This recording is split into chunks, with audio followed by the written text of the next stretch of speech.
Hi, today we're going to talk about how a friendly return policy can actually help you increase your sales and even profitability.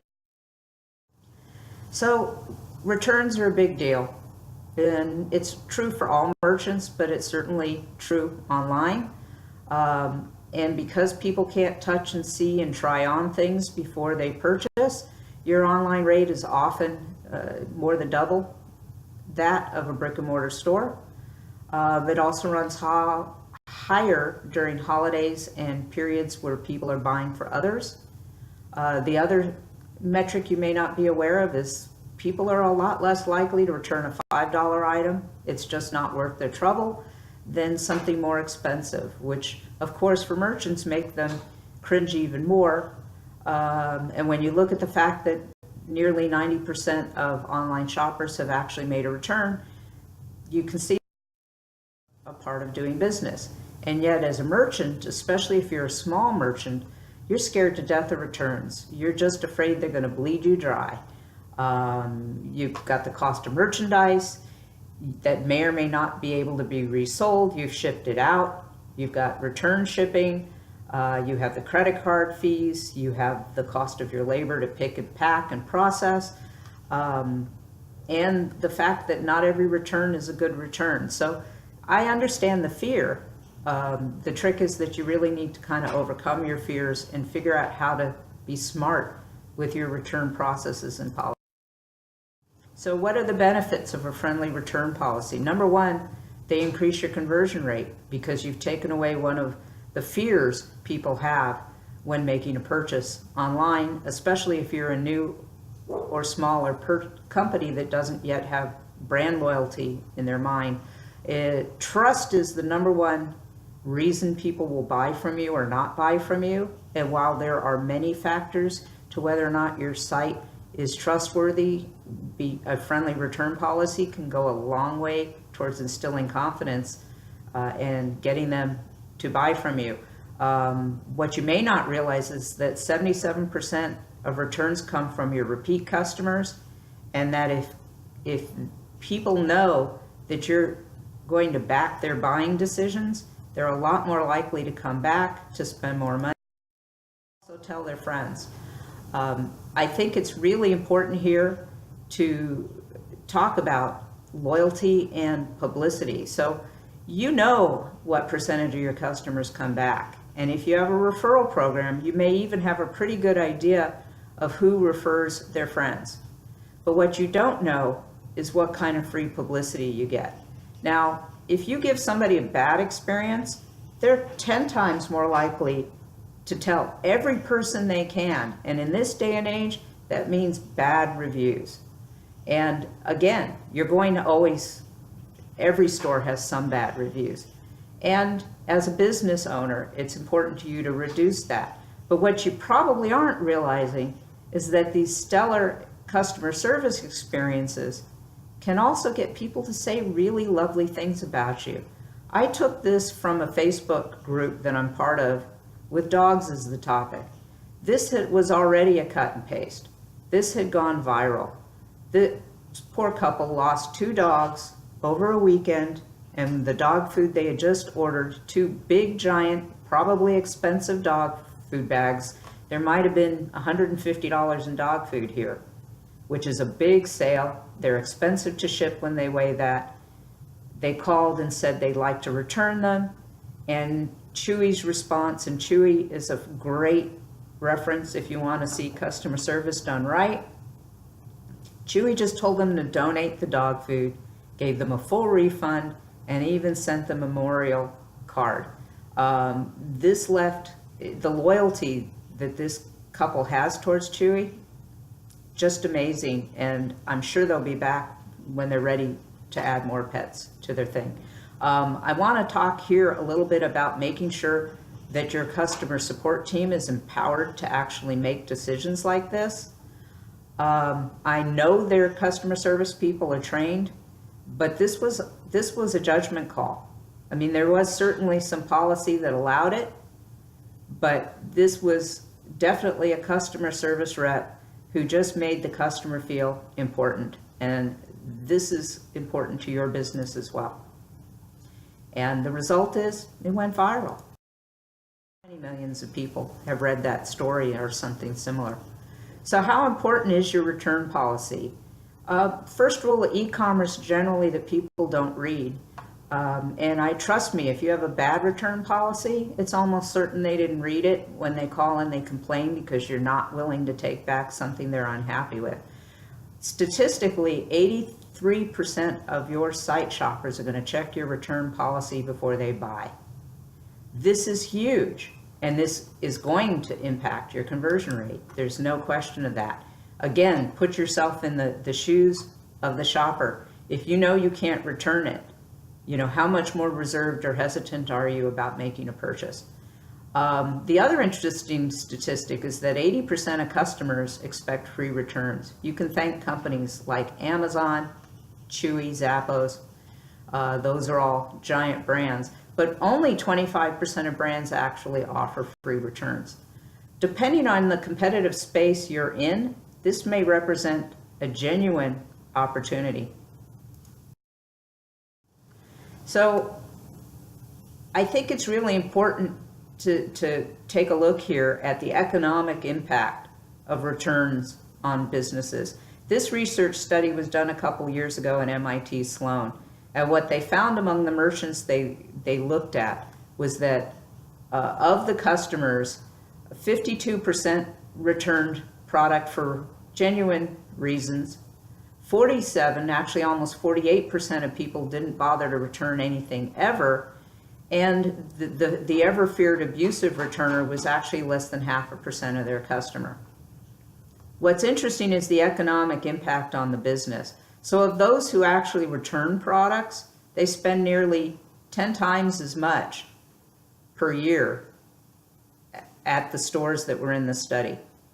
They also contributed nearly 5 times as much profit. This is really the number that you're looking at, is how much more do I make per year per customer. And this is huge. It would be really nice to see more of these non-returners become these. The people who feel comfortable returning also stay more than 3 times as long. So, and they return quickly, which is part of how you know they're not abusers.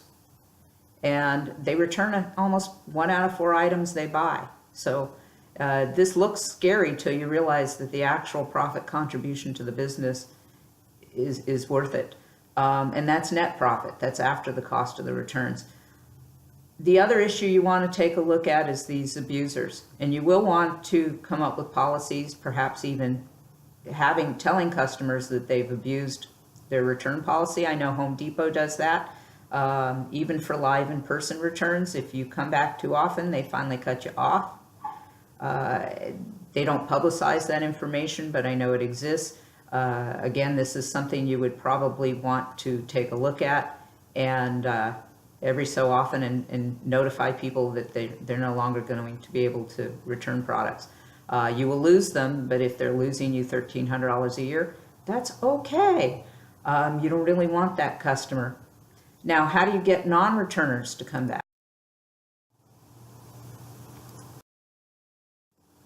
So the first thing you really want to do is come up with good ways to reduce the need to return.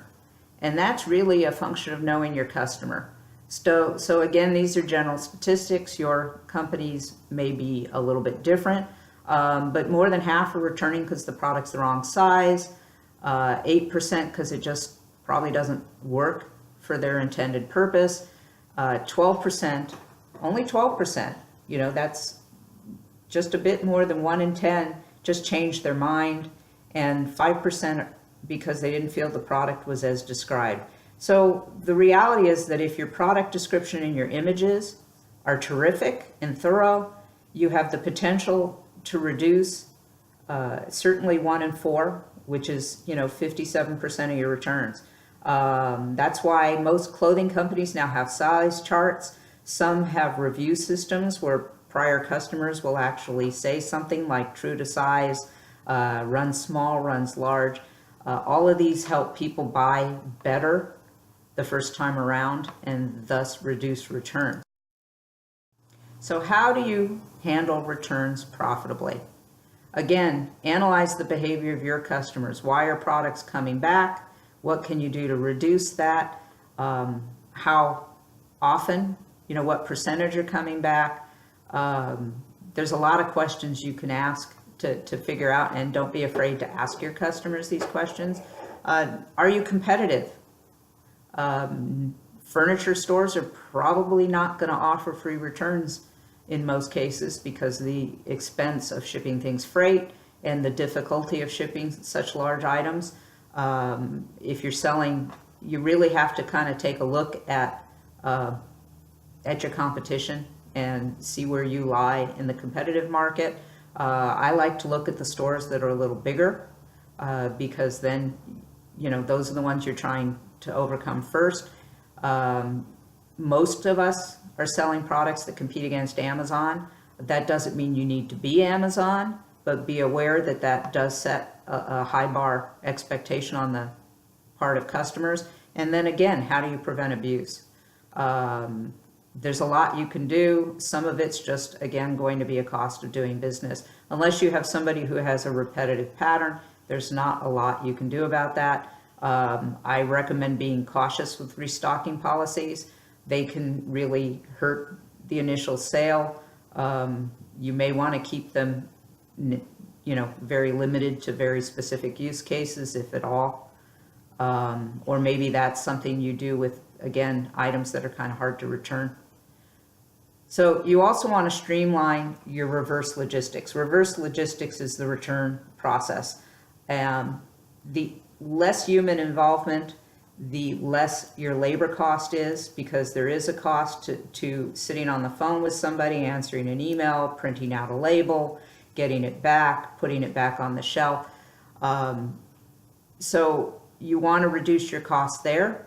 You also want it to be just easy for customers. There are a number of ways of doing that. ShipStation is a software that we like and use, and they actually have a built-in return center where people can go in, log their reason for the return, and print out a label immediately. This is super easy for them. Some stores, like Zappos is one of them, will actually put a return label in the box. I'm not a big fan of that.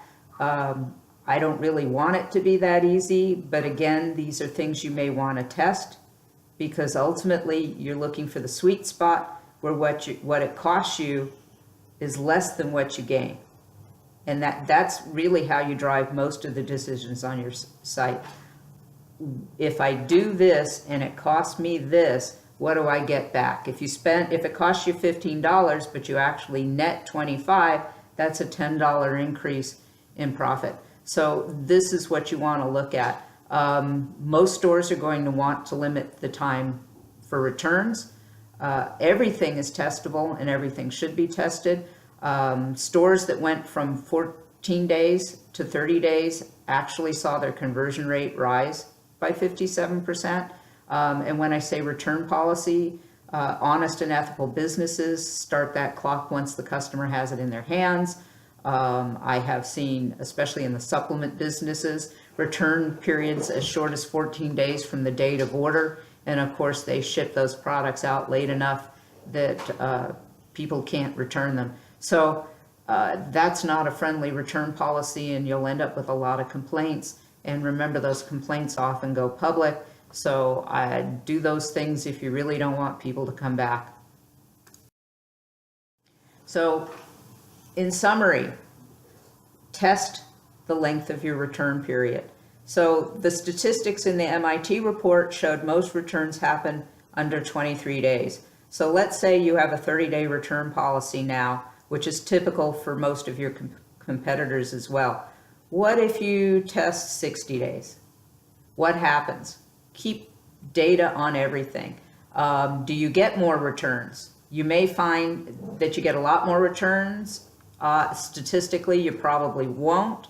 But this is why you track everything, to kind of see what happens. Does your conversion rate change?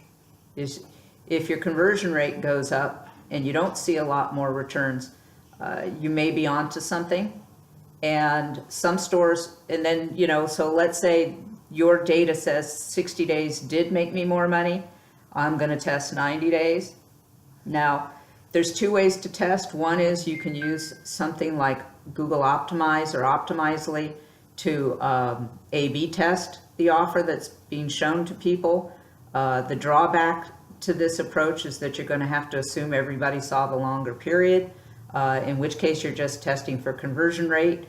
But at least you're testing in the same period. For example, if you were running it during the holiday period, this may be a good way to go. By the way, when it comes to holidays like Christmas, stores that post on their site that they've extended the return period till at least the end of January will typically have a higher conversion rate than those that are only offering 30 days from the date the package is delivered. Again, these are all testable premises. See what works for your business. You might also want to empower your customer service people to offer a rebate, a refund, or even a store credit when a return may not be justified. Why does Chewy issue a return on 2 bags of dog food? Because shipping those things back is really expensive. And, so for them, they've obviously done the math and figured out that they really just don't want them to come back. And again, there's a intangible cash value to indirectly donating to a charity. So it's all a benefit. Track everything. Just track it. You want to know who returns, how often they return, what came back. Maybe you have some bad products in your mix. Maybe your returns point to where you need better product descriptions. You also obviously want to track the economic impact of your decisions. Remember, your costs include outgoing shipping, return shipping, credit card fees. If you're tracking your labor costs, these, and of course that which is not resaleable, you need to manage all of that. If you're using something like ShipStation, they have a return center. The data is already going to be there. There are a lot of software programs that may track this for you. Some shopping carts have return centers. Worst case, an Excel spreadsheet works really well. You just have to take the time to gather the data. The other thing is, get a little creative to see what you can do to get some of these non-returners. You obviously would like them to be like the returners and make you $1,400 a year instead of a couple $100. So send them out, segment your email and send out an email campaign to them every so often. You don't mention that they're non-returners, but you can encourage them to return, like, hey, this week if you buy any 3 blouses, you can return 2 of them absolutely free. Or keep 1 and return 2. Or even say free returns this month. Anything you buy, if you don't like it, buy more than 3 items, and if you don't like it, your returns are free. That's even better. And again, the goal is to get more money. You want to increase your lifetime customer value. Lastly, the language on your policy page. It needs to be crystal clear what your policies are, but it really is supposed to be all about the customer. This is a customer service page. Demonstrate that with an appreciation of their value to your business, with warmth. Keep the language simple and make them feel important to you, because they are. Without customers, you don't have a store.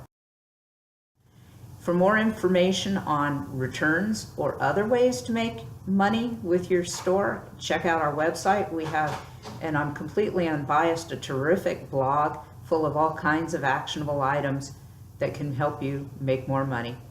Take care.